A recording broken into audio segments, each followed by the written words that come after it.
E commerce की दुनिया में एक बहुत बड़ी हलचल होने वाली है। मार्केट में हर जगह बस एक की चर्चा है, मीशो आईपीओ की। सबसे पहले डेट्स नोट कर लीजिए। ये आईपीओ 3 दिसंबर से 5 दिसंबर तक ओपन रहेगा। लेकिन इस आईपीओ में ऐसा क्या खास है? सबसे बड़ा फर्क है इनका बिजनेस मॉडल। देखिए, अगर आप Amazon या फ्लिपकार्ट पर सेलर हैं, तो आपको अपनी कमाई का 8 से 10% या उससे भी ज्यादा प्लेटफॉर्म को कमीशन के तौर पर देना पड़ता है। लेकिन मीशो, यहां सेलर्स को 0% कमीशन देना पड़ता है। जी हां, एक भी रुपया कमीशन का नहीं लगता। मीशो पैसे कैसे कमाता है? अब आप सोच रहे होंगे, अगर मीशो कमीशन नहीं लेता तो भाई ये कंपनी चलती कैसे है? क्या ये समाज सेवा कर रहे हैं? बिल्कुल नहीं। इनका कमाने का तरीका बहुत स्मार्ट है। पहला है एड्स यानी विज्ञापन। चूंकि मीशो पर कमीशन 0 है, इसलिए यहां लाखों छोटे सेलर्स आ गए हैं। अब इस भीड़ में अपना प्रोडक्ट सबसे ऊपर दिखाने के लिए सेलर्स मीशो को एड्स के पैसे देते हैं। यही इनकी कमाई का मुख्य जरिया है। और दूसरा है लॉजिस्टिक्स यानी वाल्मो। मीशो ने अपनी खुद की लॉजिस्टिक्स कंपनी शुरू की है, वाल्मो। ये बड़ी कंपनियों जैसी डिलीवरी और लोकल कुरियर वालों के बीच एक ब्रिज का काम करती है।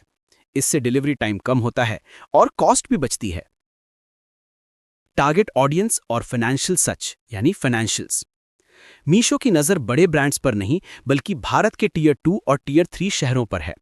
इनका फोकस छोटे व्यापारियों और उन प्रोडक्ट्स पर है जो 200 से 500 रुपए की रेंज में आते हैं, यानी मास मार्केट। अब बात करते हैं मीशो की। पिछले 2 सालों में कंपनी का रेवेन्यू 5,700 करोड़ से बढ़कर 9,400 करोड़ हो गया है, यानी 28% की शानदार ग्रोथ। लेकिन जब आप बैलेंस शीट देखेंगे तो आपको भारी लॉस यानी घाटा दिखेगा। डरिए मत, इसके पीछे एक बड़ा कारण है।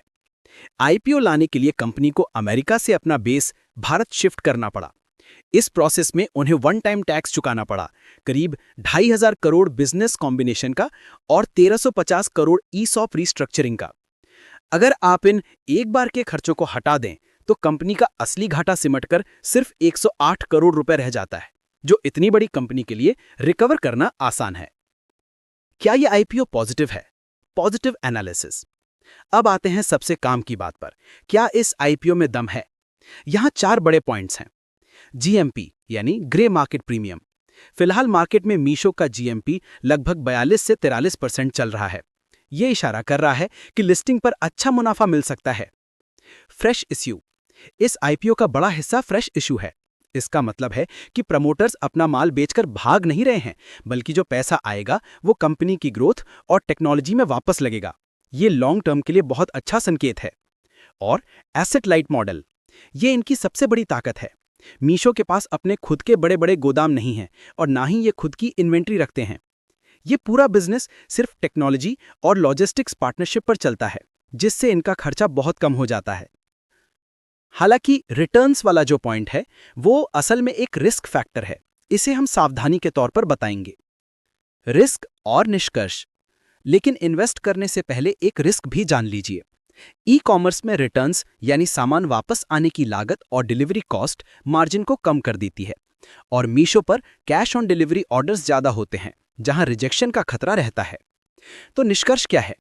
सिर्फ मार्केट की हाइप के पीछे मत भागिए। अगर आपको भारत की वॉल्यूम गेम और छोटे शहरों की बढ़ती पावर पर भरोसा है, तो इस आईपीओ को अपनी वॉच लिस्ट में जरूर रखें। डिस्क्लेमर, ये वीडियो सिर्फ एजुकेशन के लिए है।